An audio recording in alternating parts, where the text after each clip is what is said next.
understood that it was necessary and fundamental the use of technology in order to promote the transparency and control, to promote the efficiency, and to work as a tool that could serve for the development.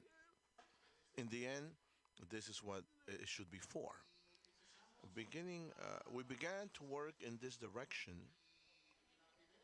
and the first hypothesis that I had is that the organization that had to do with public contract should assume technology and digitalization as part of their internal agenda, generating capacities and levels of competence and autonomy in order to innovate.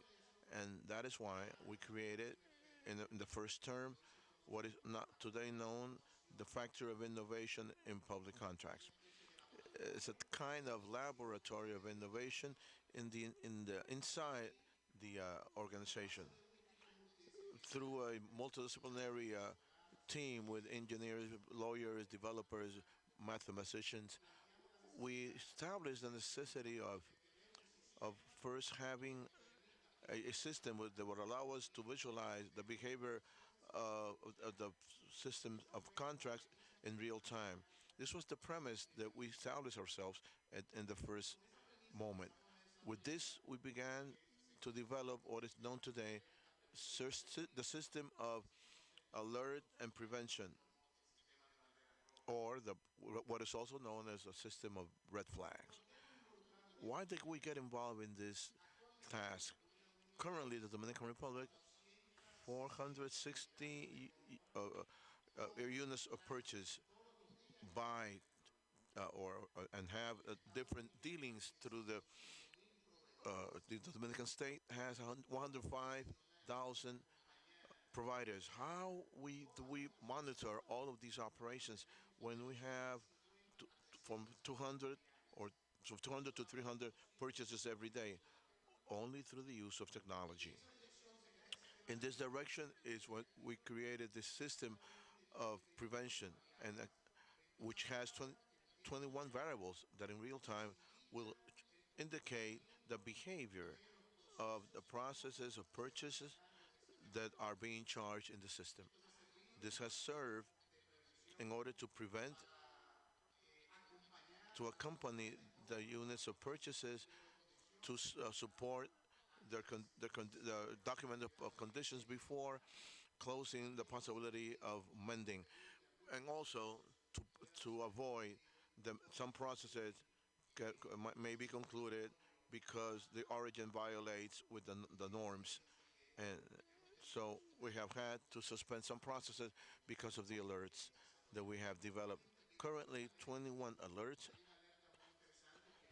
There's one very interesting alert, which is the vinculated providers with potential of corruption. This alert is functioning in the country and has about six components, and it allows us to identify these providers in real time. In relation to the control systems, we advance in the operations with the systems of alerts with other systems in the government to prevent conflict of interest. We cross the elected officials with with with others, and through this we suspended 200 registers of providers of officials who are now working in the government. Through the perspective of using technology for the control, I can say that it has become a fundamental tool.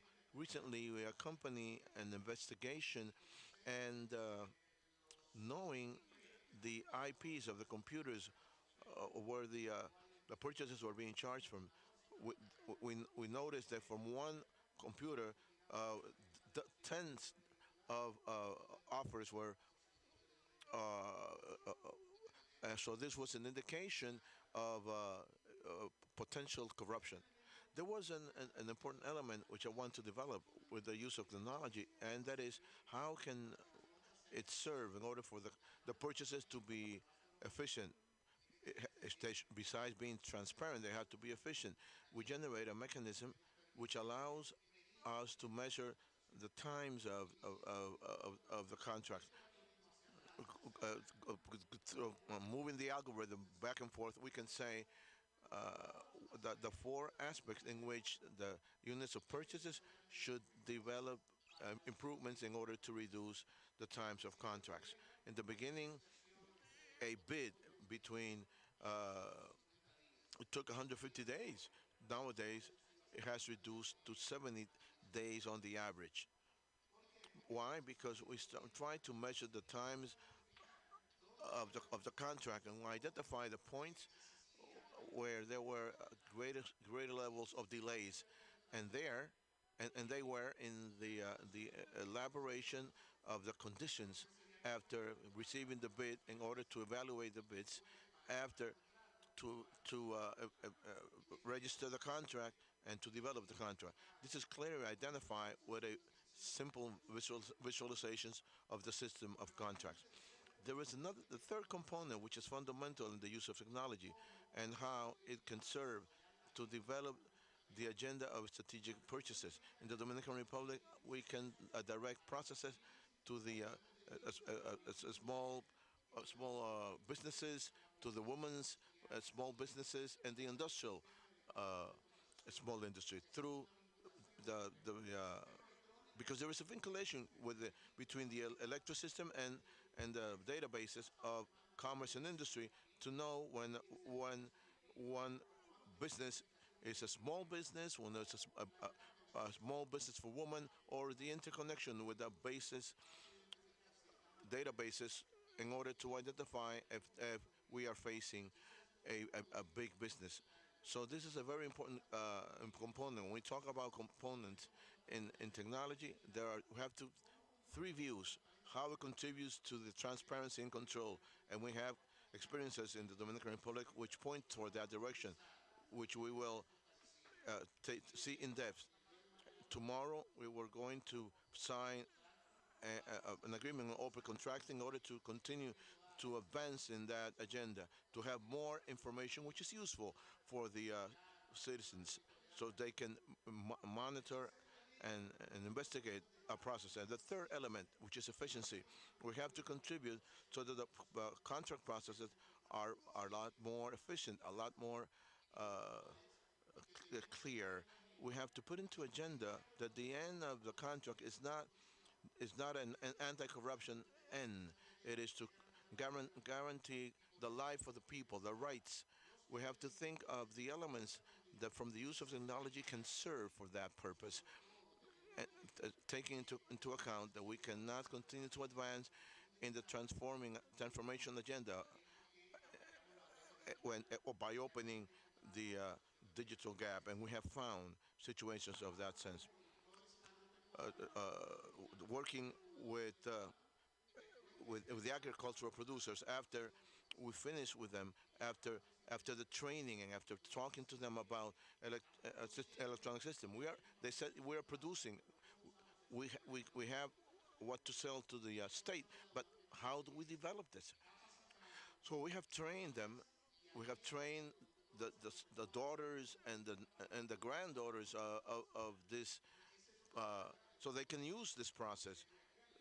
From this podium, we can talk about digital transformation. We can talk about technology, but there is a reality that in the Dominican Republic, we want to make the public market more democratic so that everyone can participate under equal conditions, the big ones and the small ones. So we have to have a wide view of everything. I conclude by saying that technology linked to contracts should serve to widen and make the principles of transparency, publicity, advertising, participation, competition, efficiency, the rationality, among other principles.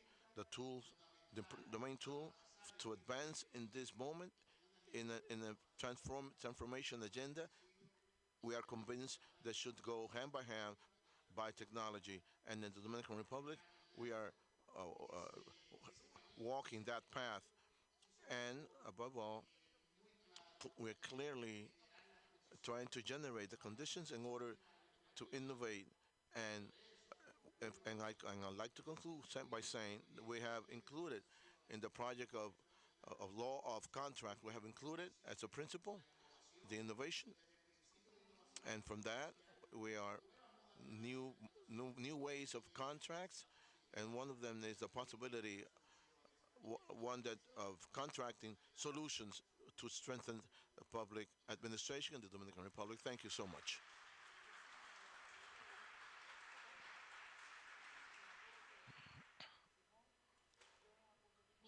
Thank you, Carlos. Impressive what you have been able to do in these few months, and maybe this would be my next question. You talked a little bit about the future, about taking advantage of the technologies. Should maybe if you could point out one, two, or three priorities for the next 2 years, which would they be? Well, the preventive alert system has opportunities to grow, to develop, and to we have initiated the implementation of this system, but we know that it should continuously grow. It only has 21 variables. We want to include at least one more variable monthly. But also, we are convinced that in order to strengthen the system, we have to advance in the adequation of the standardization of the documents, uh, have take these standardizations to automated systems, and then construct the possibility of have quality monitoring through mastic learning, and this would allow us to build new alerts which are more effective, more efficient, and obviously continue to see other mechanisms that improve and strengthen the system. These mechanisms go through interoperations, which is real and true. We have some experiences with interoperations, in exchange of databases or APIs within different entities of the state. But this will allow us to build a system which is integrated, which will allow to strengthen the mechanisms of prevention, the mechanisms of control, but also of intelligence. Because what is interesting of organizing information through technology is that it allows us to build intelligence for the design of new public policies. How we're going to reach to the whole country with this system? How we're going to create more greater levels of opening to guarantee greater participation of in the contract process? And how are we going to achieve the interaction between the different entities of prevention, control, and investigations? In the case of the Dominican Republic, we have advanced in interoperations, in the exchange of databases with different institutions, with the anti-fraud institution, with the public ministry, with the commerce chamber, and currently we are working with the integration with the financial system of the country, which would allow us to have a greater control of public expenses and the payment to the providers, so they can see where their payment is and they can follow up on them in order to guarantee reduce the time it takes to pay the providers, which is a challenge that we have in front of us. We from our ministry or from our direction, we were committed with this agenda, the Dominican government, through electric agenda, through different organizations which are responsible in the digital transformation. There is a push, there is an effort in that direction, and we place ourselves in that same direction, in that same idea. We have the advantages; they are there. We are handling information. We're handling information in real time, as you see, as you know.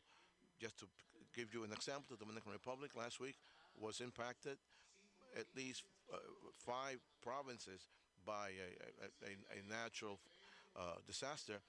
The president declared that for 30 days there are emergency purchases for 21 institutions, and we are receiving information of those processes in real time. We know what institution, which institution is buying and what it is buying, the time to receive the purchases, who is offering, who is receiving the purchases.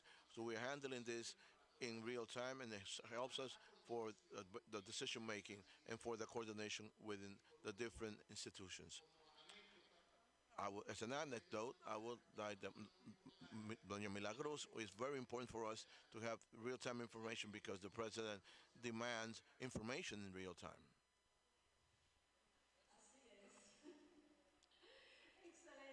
Excellent. Thank you so much, Carlos. With this, we will introduce now Lindsay. She is the director of Open Contract Partnership, and and we and here we agree that we're going to speak in Spanish. The first topic is the role of the standard of open data. As we know, there is a very important data, and the first question, which, how do you see the role of this standard in this context of the tools of early alert and red flags? If you can share that. Thank you, Carolina, and good evening to all. One of the benefits of the standard of open contracting is the reuse of the methodology and instruments to get results in public purchase more responsible, more sustainable.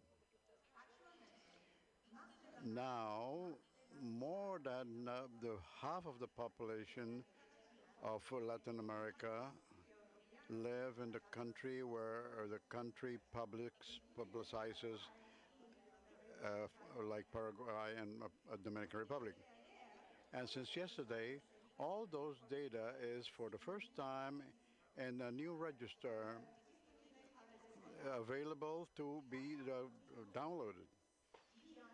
Dataopens.org to taking into account the necessities of all the users to monitor the key indicators related to integrity, equity, and efficiency and sustainability. One of the main cases is to obtain integrity. So we decided to have indicators of risk indicators using an ORC. And we have partners in Ukraine, Mexico, Colombia, Chile, and others to develop instruments that implement those methodologies. For instance, the results in Chile, our partners had the data analyzed and had the acquisition of drugs was had some special interest. The reforms had the result that 60% of the drugs were bought at an 80% more less expensive, which turned into millions of dollars in savings. We have a library of open code as an instrument to facilitate the partners to use these red flags in purchasing content. Thank you.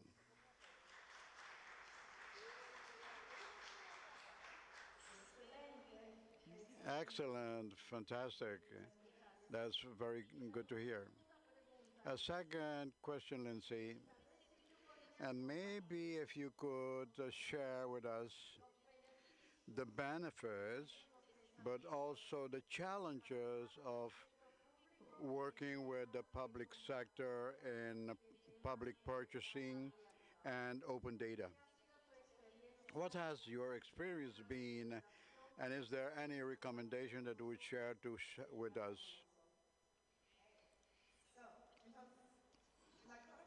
The corruption, prosper, and austerity. The publication of data of high quality and in real time allow all, especially the honest enterprises, to have confidence in the systems of the contracting system. What we've seen is when governments and civil society to work together, they can achieve a real impact, measurable and transformable. For example, in Ecuador, the government and the social civil society participated in the LIFT program of OCP. Together, they built a reform that monitored the elections and the political change. The reform uh, had a supervision of the civil society. So the key was the collaboration to focus the reforms in a joint way, and the digitalization as data for to obtain the objectives. The greatest challenges are in contexts of where the reformers don't have the political will or capacity or resources to make that the changes happen. So it's fundamental to work together and construct collaborations and mandates for a real change because we cannot have data without mandates. Thank you.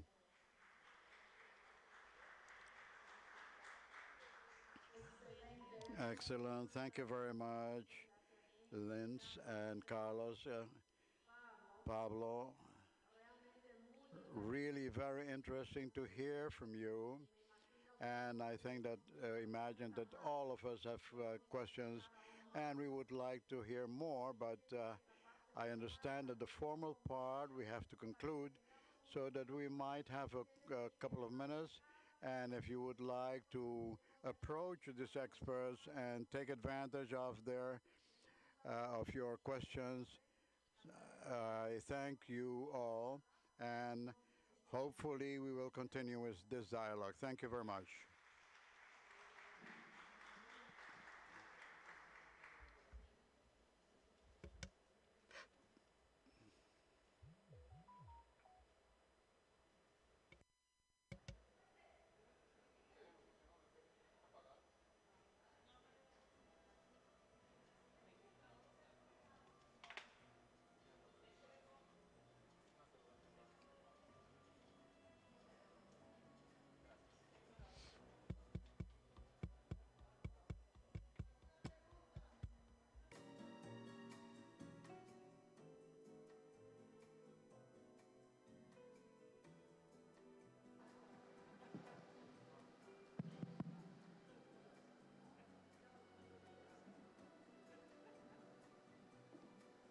Bueno, muchas gracias por sus participaciones. Thank you for your participation. I learned a lot, and I hope there's a lot more progress. My question is the following. In the process of purchasing, there's an interaction between the advance of technology and the institutional frame. There are legal limits.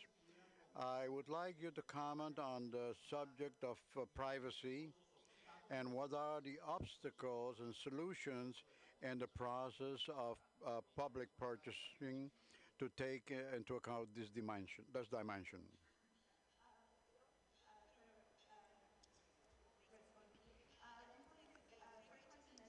Frequently, conventionality and privacy,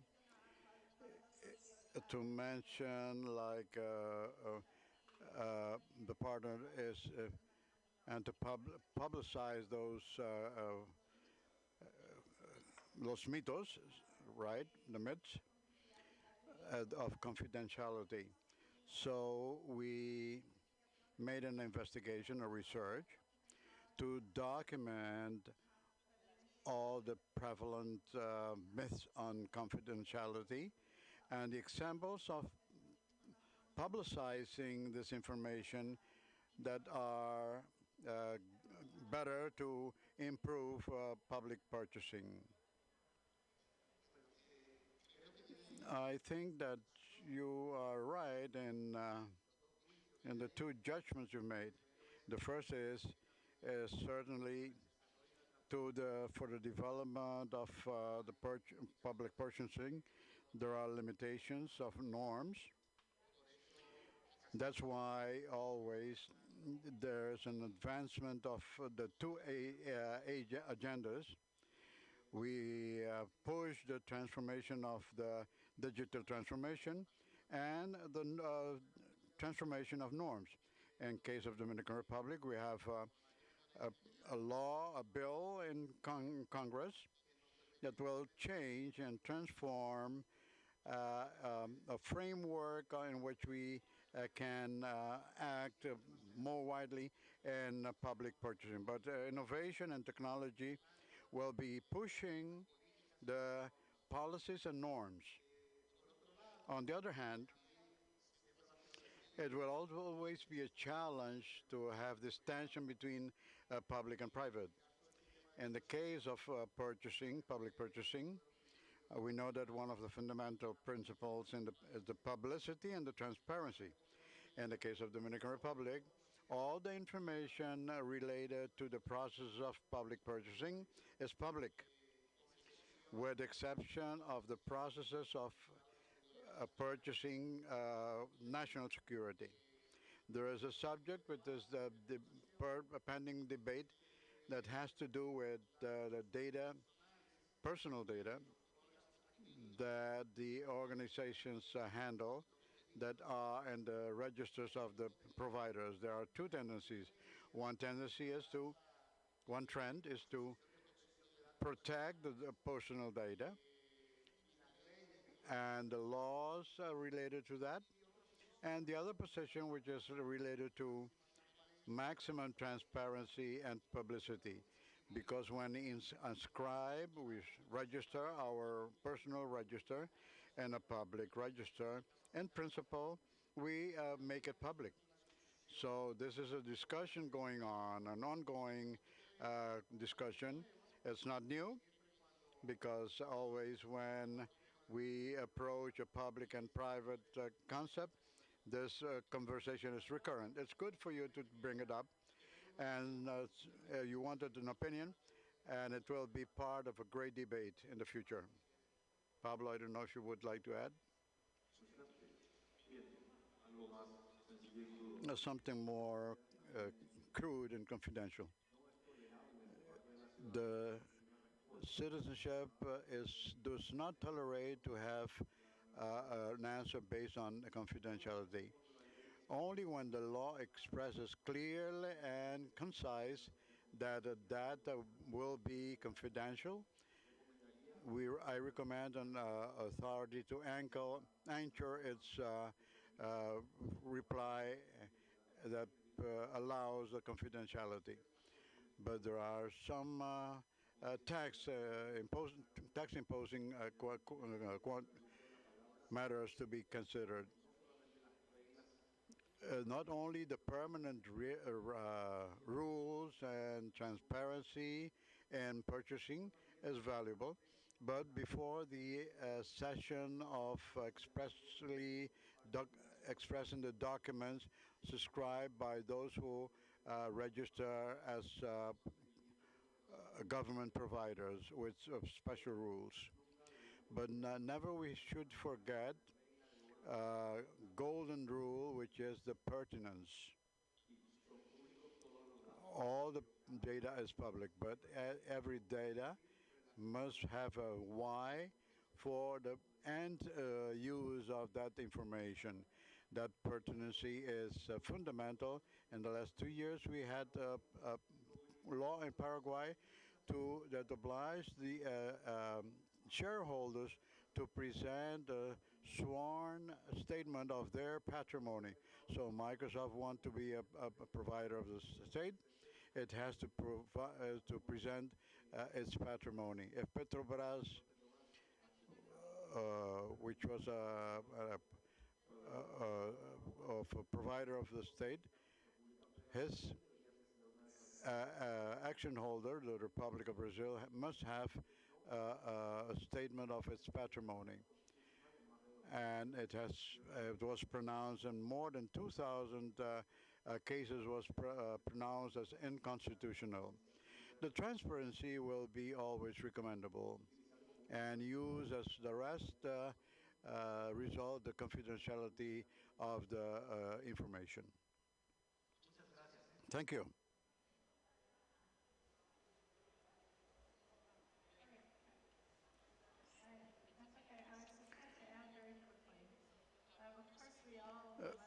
The privacy laws that exist in our various jurisdictions.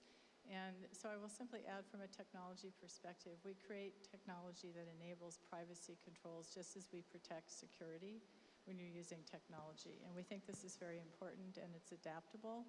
And so when you are dealing with public information, and that's the goal and the permitted purpose under the law, you will treat your data differently than potentially if it was to be protected in private. Our position for Microsoft is to enable you to be able to do that.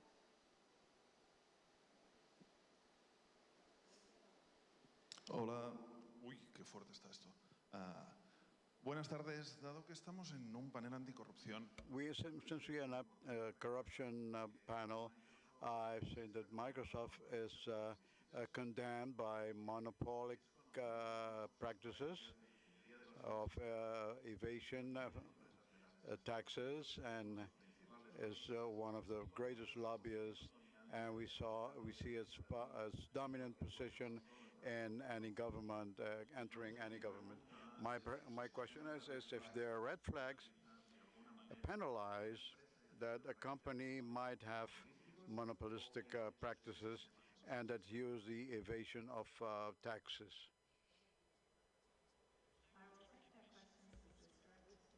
Not really. No? It's directed to all others, in Okay. fact. Okay. I would like to respond to the fact that the red flag system that is being developed is designed specifically to create efficiency, effectiveness, and create competition to ensure that there are practices that are taking place that are not preventing fair competition. And so we very much support efforts in that regard to make sure that we can, in fact, engage in fair competition and transparent transactions within government. I will also add that we do pay our taxes.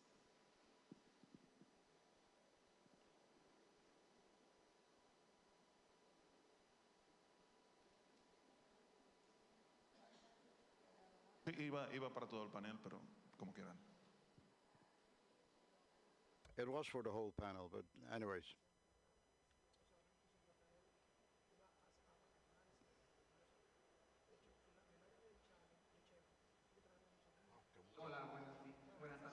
Good afternoon. I would like to know more where I can find information on red flags and read more to be more familiarized with the if there might be any problems and what use we can do apply in the case of in the Ministry of Finance and other institutions. As an example, I take the word as an example of red flags in public purchases in Paraguay. In the portal, there is a system of information, strategic information, and there's a system of red flags that are publicized. When we talk about red flags in public purchase, we are in front of exposition of that there is no intervention of any functionary. The program is absorbed by the database without anybody takes part in it, and has that point is included in what is considered normal or abnormal. But the theoretical, I will have the rest of the red flag, the panels answer. To the Microsoft Acts website. We have a number of papers published there that you could go look at to learn more about red flags and how they operate and what's possible with them. I think you'll find a wealth of resources there that would help you with the question that you asked.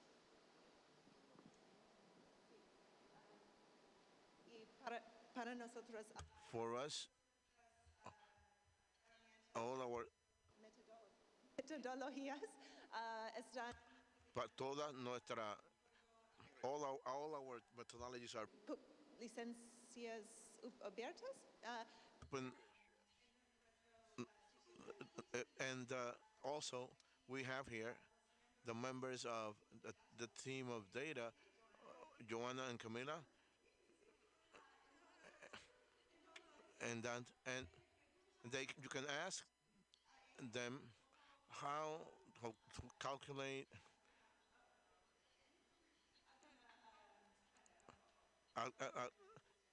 any red flag, and that you can ask them how they do it.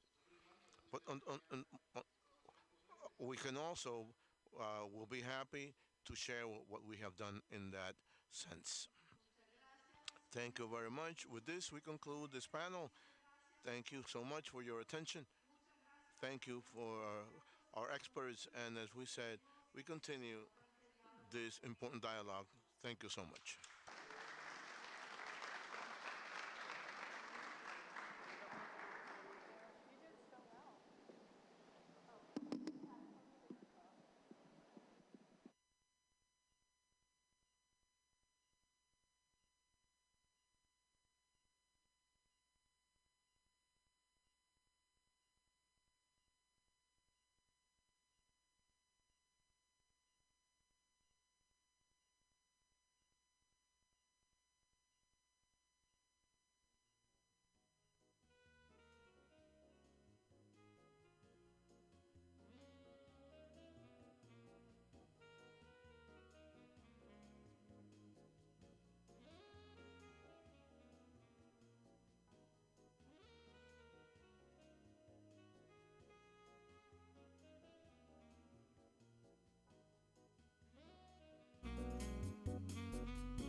tal? ¿Se me escucha bien? Bien. Gracias.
Sí.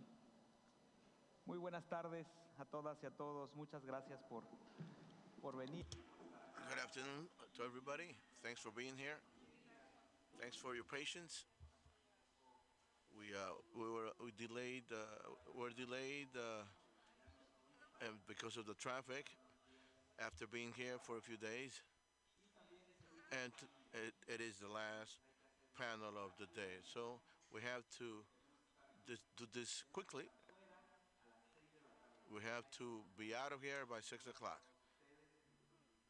And our distinguished panelist, I am Pepe Garcia. I am part of the team of the OGP, and today is a pleasure for me to share the stage with whom I continue to be very close to my heart. Milagros, Berenice, the whole team that has made this possible here in Dominican Republic. This is a panel of speaking of the national process and what we can expect, especially because currently in the Dominican Republic, as in we had said in the opening, we are in a key moment, a historic moment in the country. On the one side, we have the infrastructure of the democratic governance built by decrees, six institutions, three non-governmental of NGOs, parts of the social, civil society, academic society, private sector. We have clear policies in the country in terms of integrity, as we were commenting a few days ago. And also we have the political will, and we have a process that it has started with a consultative process, and we are we're starting to see clearly what is going to happen. But there's still a lot of margin to grow. We can define the problem better and have different types of solutions and increase the ambition to solve. This is a dialogue in order where we stand today with some people within the government and an expert voice from the civil society that will tell us what we can expect in this historic moment of the Dominican Republic. Allow me to introduce the panelists: Ale Milagros Ortiz Bosch, who is the consultant of the government in terms of ethical transparency and anti-corruption. Thank you, Milagros, for being here. Also, Berenice Barinas, who is executive director of the direction of ethics of Luis Madera Suet, deputy minister of the Ministry of Economy. Thank you, Vice Minister. Rafael Jovinet, a specialist, budget specialist, and from the budget direction of the Dominican Republic. Thank you, Rafael.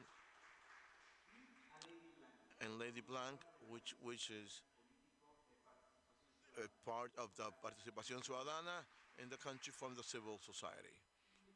So I would like to ask a question to each of the persons here so that you can briefly, in 5 minutes, well, tell us and show us your cards.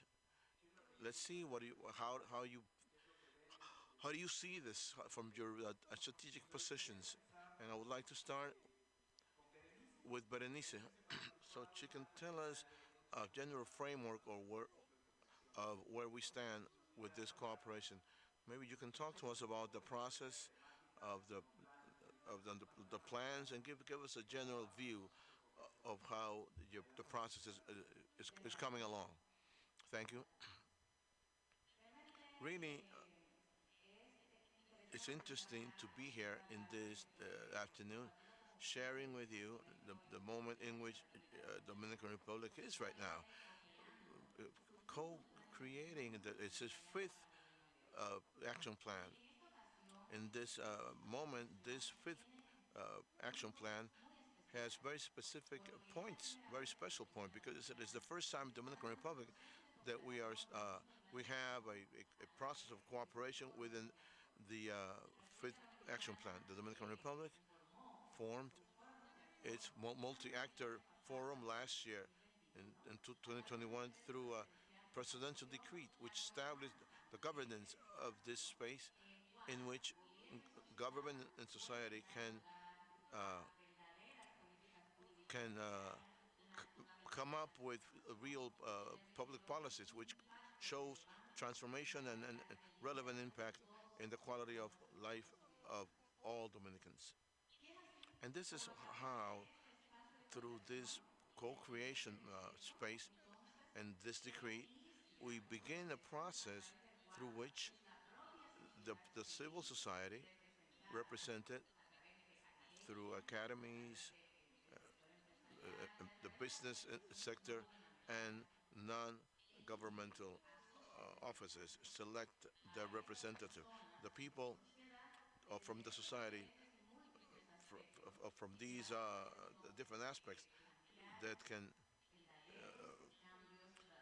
talk about real changes, real commitments facing this uh, fifth action plan.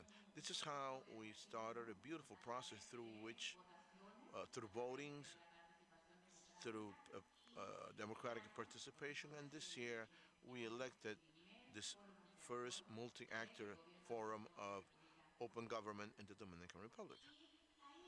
This is how we start this multi-forum actor government. Civil society takes charge of this process and prioritizes these topics that are really relevant and that really matter. Prioritizing climate change, open data, public services, topics such as the vulnerable part of, uh, of the country. Focus on these axes, we begin a process that includes the whole country, the whole, and impacting each region through through meetings, to presential, to active meetings, live meetings, and we could pick up all the demands and challenges that through these principles like transparency, accountability, innovation, collaboration uh, can become in commitment, relevant commitments which are specific, which are measurable, that are objective, and that have responsible people in charge in order to make them real in the time in the processes and the time established, which is a 2 year time frame. So we find ourselves in a special place where we have picked up through these meetings these challenges that we have, and also making use of technology, information, and communication. We made available 8 virtual meetings through which axes of prioritize, as I said, environment, state, transparency. Also, the Dominican Republic wants to advance not only in order to find the executive power, but from all the different powers of state, judiciary, legislative, constitutional, and local governments. And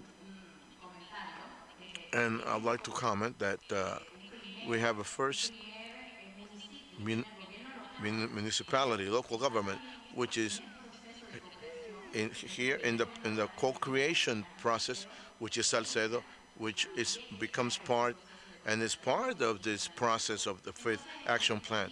Definitely, what the moment in which we are right now is one where the governance exists, where we can, which on the space, which participation and clear plans, clear uh, rules facing an open state.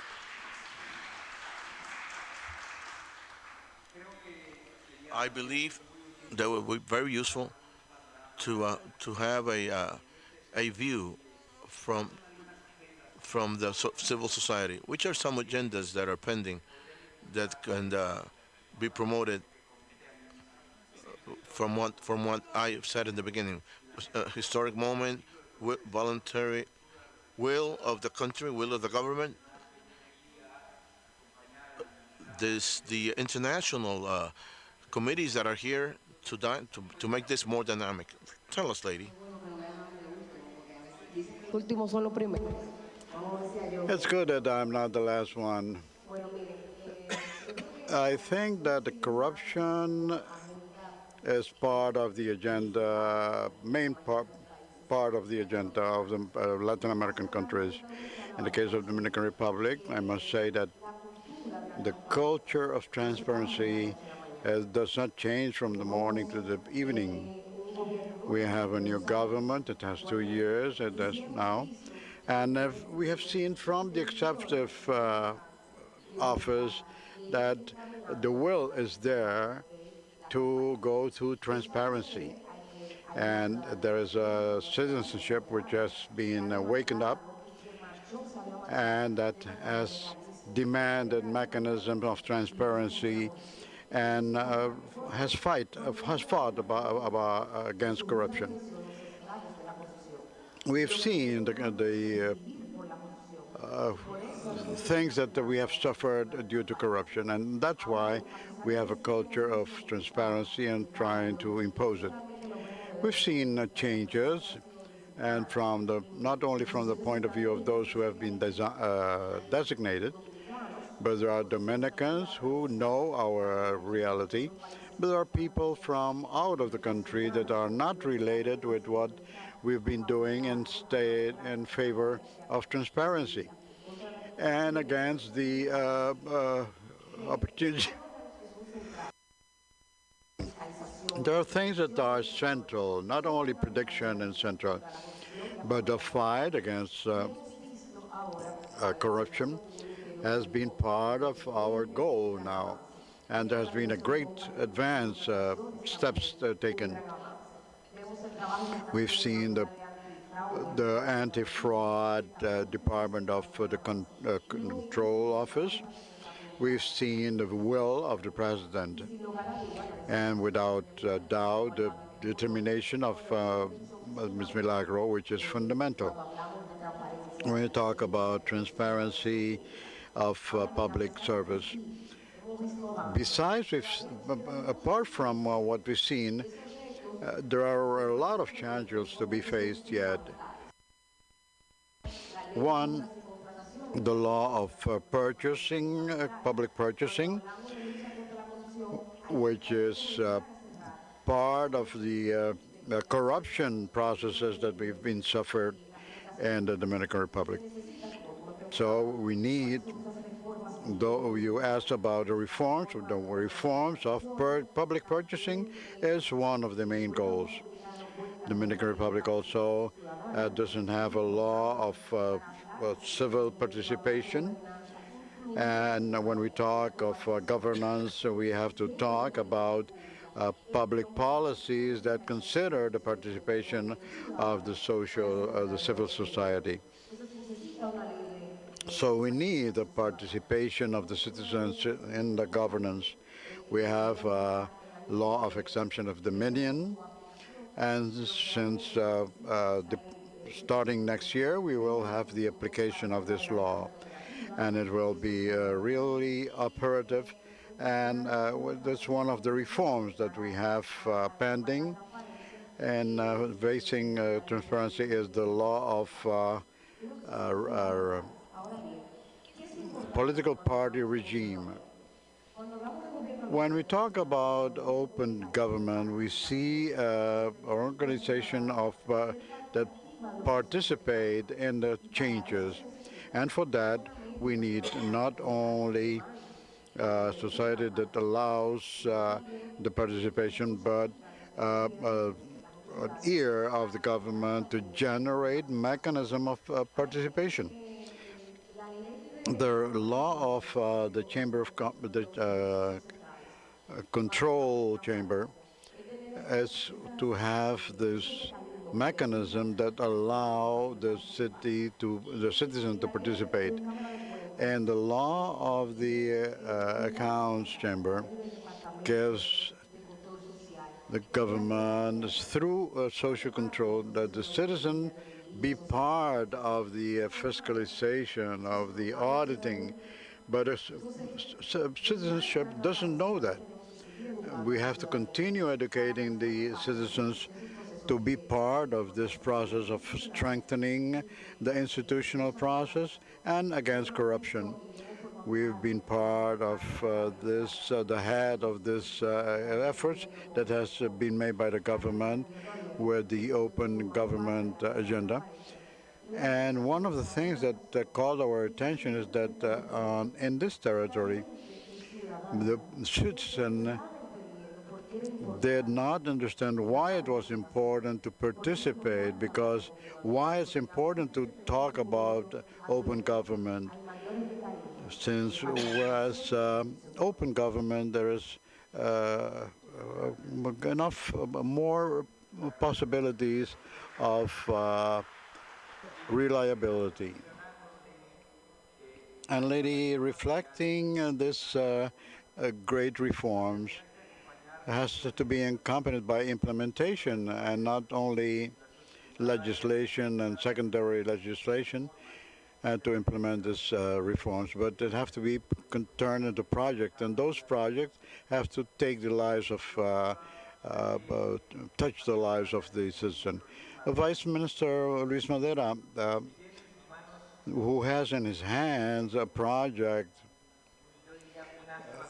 or an ace under the sleeve, which could be an icon of this government to put all the ingredients on the table to be able to transmit to the society how the transparency is experienced, how to experience the control, the auditing, the participating budget. Those are what I think is an icon sample of what can be done by the government. What have you idealized for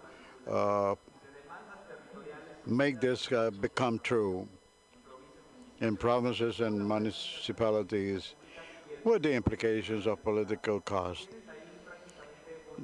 You have a pass for go and to sign it.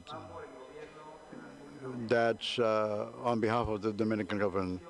What is your vision? What do you imagine? What do you see of this instrument? What can the user have with this instrument? Thank you. I don't know if we have a legs to kick the ball, but first, thank you for the invitation. I think it's a phenomenal scenario to talk about this. And then lady will probably help me with the participation of the citizenship. And I think that this has been a standard of the government and all the actors of the life, including DGA, the Ministry of Public Administration, Finance, all that have the responsibility of orchestrating this to have the public participate and what it has been demanding. One of our priorities has been that the population might participate in the process.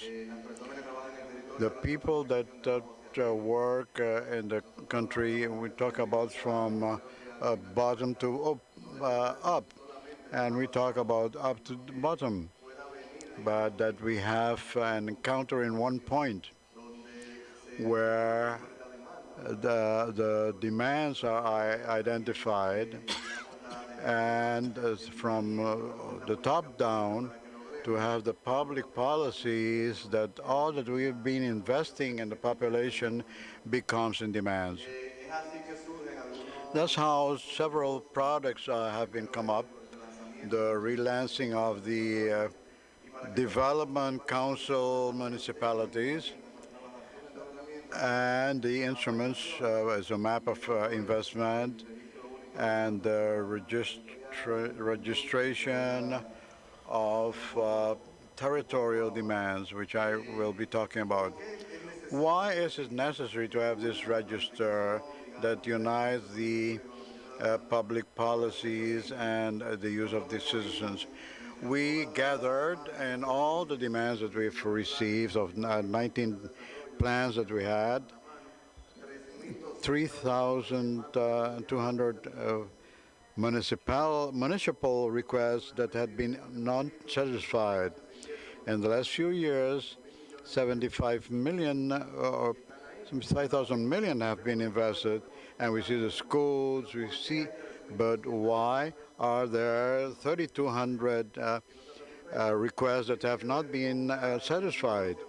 And it has to happen with the divorce, with those who plan the development and those who uh, uh, organize the development of local development.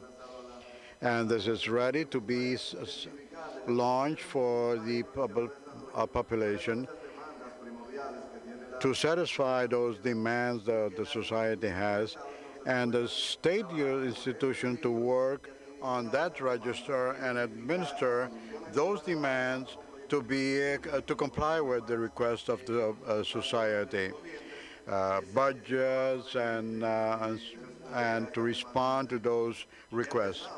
We have already started. We have 12 institutions that have 70% of the requests that have been made in those territories, and many of those demands did not request new budget, but only to have the offer of the demands.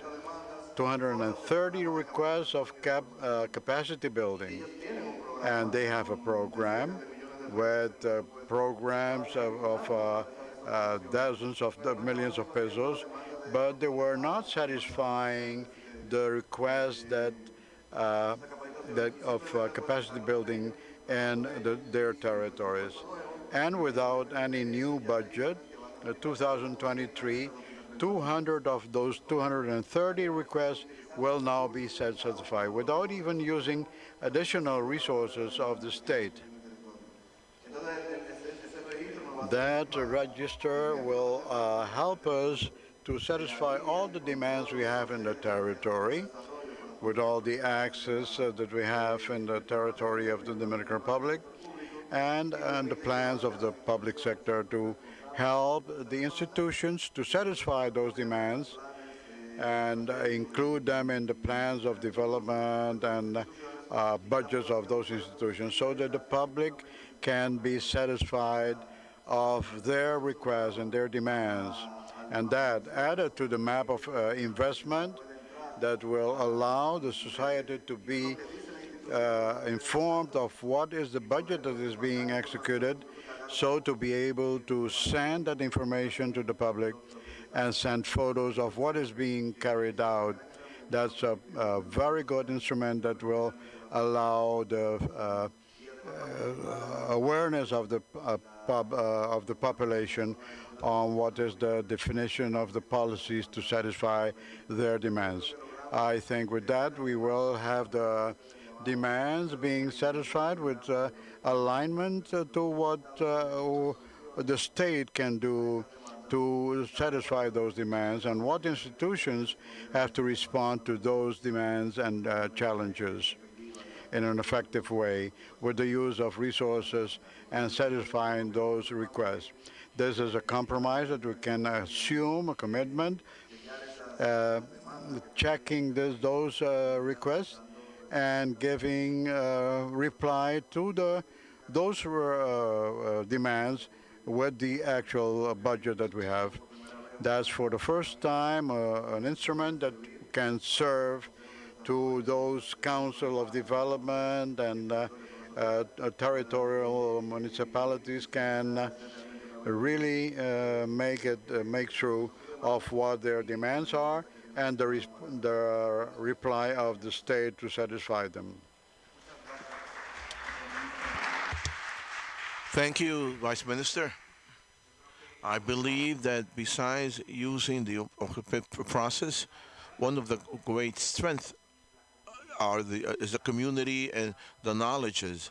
In this space, you have experts, technicians, experts in civil society, and many other things that can serve a good cause such as this.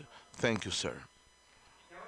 And now I would like to speak with Rafael, which is a budget specialist of the budget, the direction of budget. Rafael, in the same uh, lines, speaking of the transparency of budgets, I say that this is the mother of all transparency because this is what the demands of the accounts begins. How is the public money being spent? How are the public funds being spent? And and when we are in between of the social pact of being accountable for the public funds, we can it all depends on this focus of the opening of budgets because it can a lot of prevention of corruption can be attained only through the design. How is accountability being done, and how can we use the new plan for this? Any proactive commitment? Go ahead, Rafael. Thank you. I'm taking the very very seriously that we have to leave by 6. Basically, in this administration, as we have described before, as Madera said, several processes parallel from the point of view of planning and from the point of view of budgeting. And what they procure is to converge the agenda of planning and budgeting, which are two aspects which historically have been divorced, but from our point of view have a great influence that with the results that we have and the perception of the citizens that we are effectively the funds before we didn't know where the funds were being invested, but since the last 2 years we have tried to have a proactive exercise of transparency in which from the Ministry of Income, of Taxes, of Incomes, it's closer to the citizens. This is an axis that we call transparency and social control. What we're trying to do is to try and have that the budget is a tool of the common debate for any citizen who wishes to have at hand public information which is truth and of quality. It is a constant challenge, but some of the measures that we've been taking in this time have a lot to do with on the one side of incrementing the periodicity of the budget information. Before you had to wait 45 days after the closing of a month to have information of the execution of the expenses, but right now we do it every week. Today, precisely, we had the weekly report of last week. We have 102 consecutive weeks of execution of the expenses, and this helps to increment the level of information that the public administration has in order to offer to the society. But it's also a challenge because later we have more information precisely because and we got to have the capacity to respond to this. Now we have the journalists are big experience in the government execution, so we have to be updated to what is happening and to procure having a consistency as much as possible. These reports do not only increase what is periodical, but we're bringing information even for auxiliary accounts, auxiliaries that you can see even how much is spent even in toilet paper, just to set an example.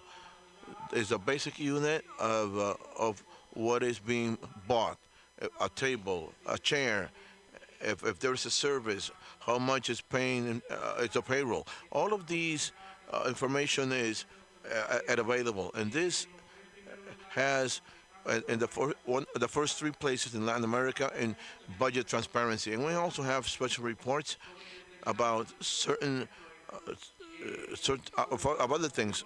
When during the pandemic, we had the COVID reports, which were reported the expenses in, in, in, in in the money spent in COVID-19 and in social programs, and those that were and programs that were linked to tourism also. Right now, we are doing the same thing. Now we are doing it with the inflation due to the war in Ukraine, where we have had to create new subsidies to the fuels and and social programs of transferences, agriculture. So there are special reports which are published every Tuesday. Another thing that we are doing and which we are emphasizing is in what has to do with the meetings with the citizens uh, uh, with the budget. We have at least one meeting with organizations of the social society in which we inform them how we are executing the budget. More than publishing the information and making the reports, but it's not the same as sitting down and speaking with the civil society and answer the questions, debate, and this can then have people can reply openly to and two other things that I would like to mention have to do with first the participation of the formulation of the budget. Like Madera was mentioning, right now we are formulating the budget for 2023, which will be delivered this week, and there are more than 150 projects of public investments that have been uh, uh, the fruits of these meetings. Uh, ma- uh, New projects and old projects from previous years that will be in the budget for 2023. This is an exercise of exhaustive democratization of the budget cycle. We began the budget in March 15th, and there is an open agenda of participation. What was maybe we still haven't expanded all the information because they haven't been direct, but we will let in order to let everyone know what is happening right now. This is part of the agenda that we will have to promote beyond all the initiatives that I have mentioned. In the second turn, I might be able to expand to do starting in 2023. Thank you, Rafael. Very ambitious agenda of participation in the agenda. If it's anyone has any question, please hold it until the end, so we may listen to the participation. So in the end, if you might want to ask, we'll take a couple of questions. Now I would like to close with our host, the Milagros, talking, listening her reflections about her long-standing experience, and I would like to ask you, what do you see as a public discussion, debate, reform, in order to give it turn the knot a little bit more, a reform that would strengthen democracy in the Dominican Republic? Pepe, in order to answer the question, let me have a summary of what we have heard here today. Berenice was saying how she's handling the TikTok, the commitments in open government, how we are creating the policies of open information, open data, opening. When Madera speaks, he talks about how we are getting that data, how we are inverting the pyramid. We are we are looking real down in the social basis. And when when Rafa talks about and says that there are 150 programs to they're going to feed the budget of the country. And lady speaks about something very important. What is pending? What is what she sees still pending during the policy, and what is also needed. I have the obligation to talk about these things in terms of perspective. For lady, many of the things, the laws of citizens' participation, we're working with democracy. It's not a cataclysm. You can take this to the council, the economic and social council, the laws which complement these things. It is a structure that makes these laws real. They are real when there are laws of civil participation in electoral initiatives. We're trying to update these things from, but the time is time, and, and it's marked by by democracy, according to the rule of law. What is needed? I believe that we need better communication. There has been an obstruction to the opening of the right, but there haven't been the news haven't been spread. Luis Madera and he represents a ministry, the Ministry of Economy, doesn't know how far can the budget of participation can reach. He still doesn't know the services can give the citizens. And sometimes, lady, we also need that the civil society understands that it is there, or that we inform you that it is there.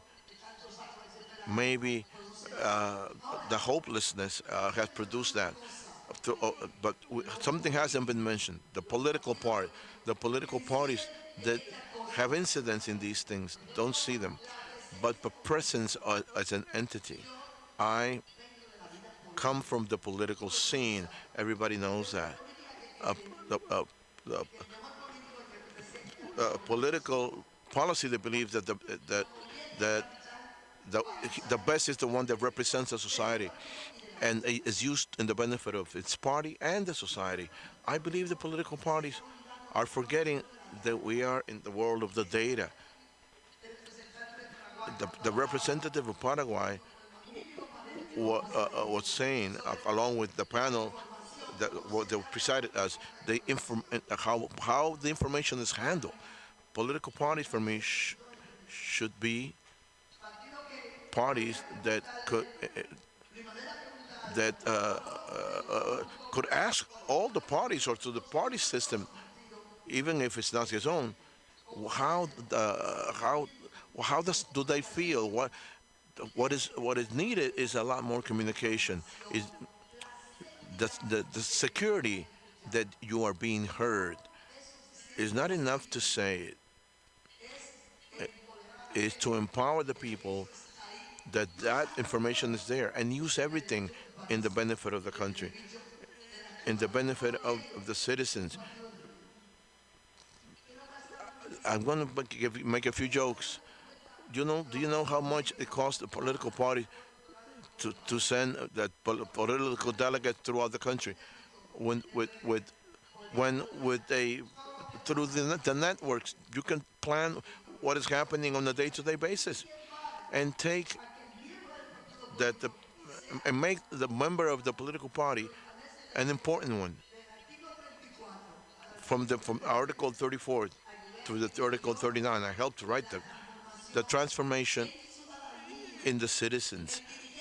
The political leader, the militant, is this is attained when it is a social being, when it interprets the society. But the policy is not made, is not rented. Who doesn't listen, who becomes deaf and doesn't know what is happening. Some, I believe that these are our experiences, and the will to continue to walk. With 86 years old, like I am, you can do it. It is not true that the youth of today are older than me. And so I believe, Pepe, I don't know if I answer your question, but I did tell you what I should. Thank you. Doña Milagros. Thank you very much, Mrs. Milagros. It's all a privilege to hear you. I sincerely learn from you every time. Anyone of the public would like to ask a question? If I don't see anything, we have one question. Yes. Okay. Please, if we can have the colleague have a microphone. And I would ask our distinguished panels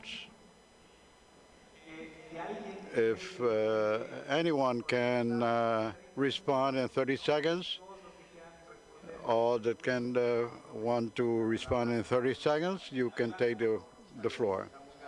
Ramon Galam. It's a collective question.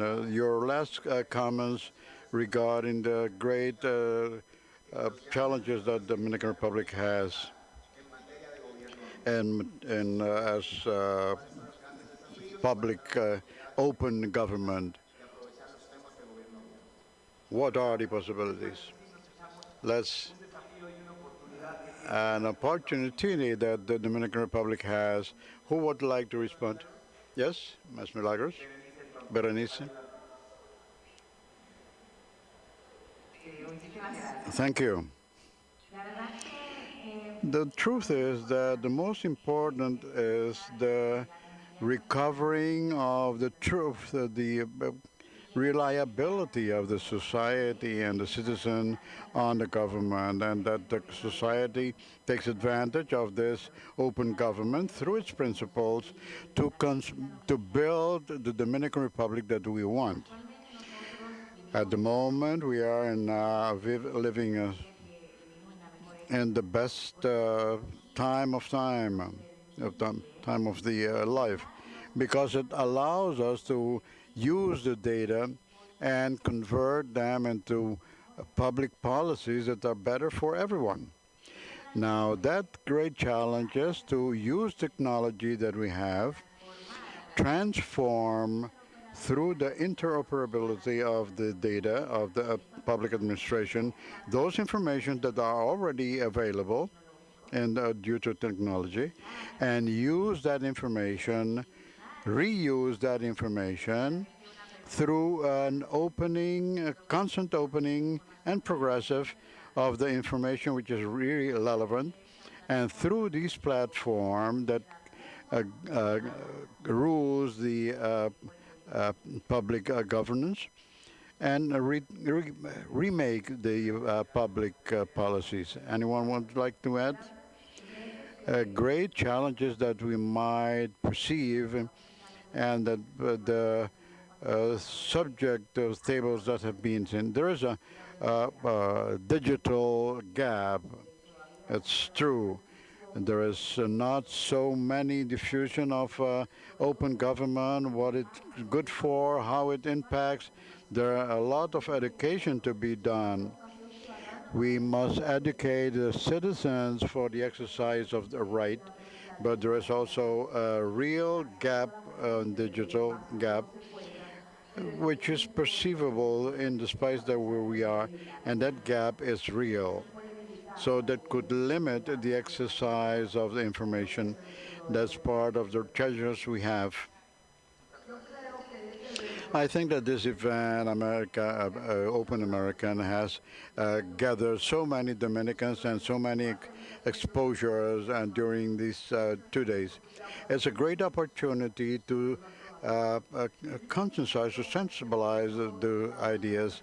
And the speech of the president, which establishes his vision of the open government, is an opportunity to value his consideration to be multiplied and making know about this project, and that this is dated is of easy comprehension for the ordinary citizen, because we see that there are in the platform that there are information that are difficult to be understood.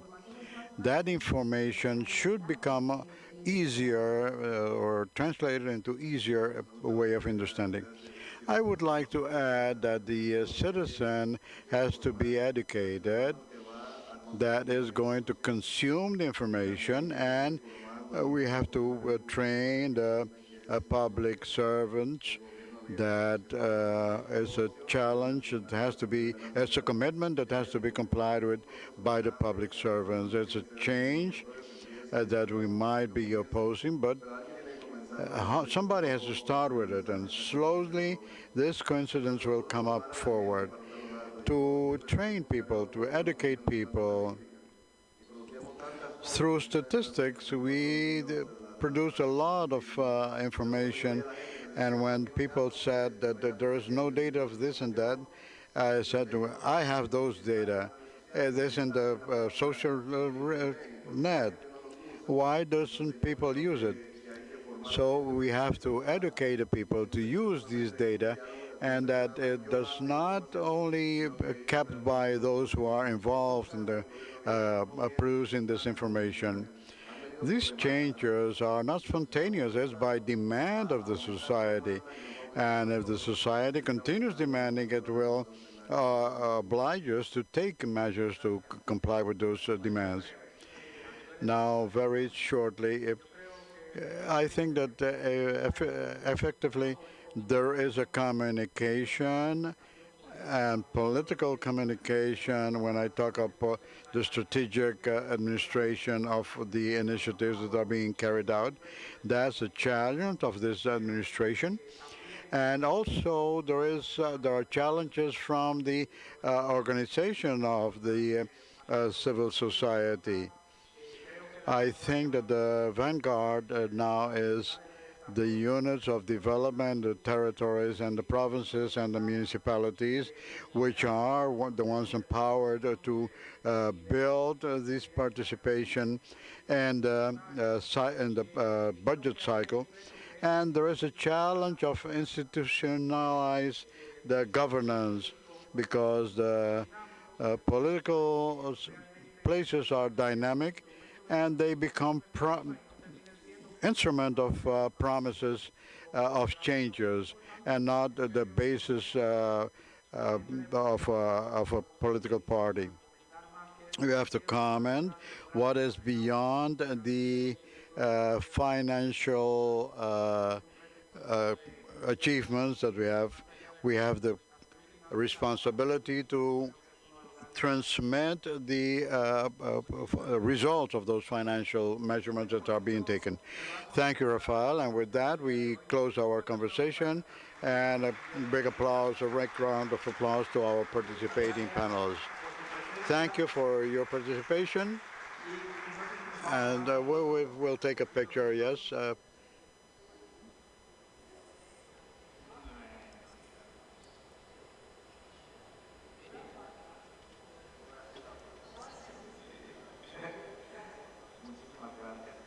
Thank you.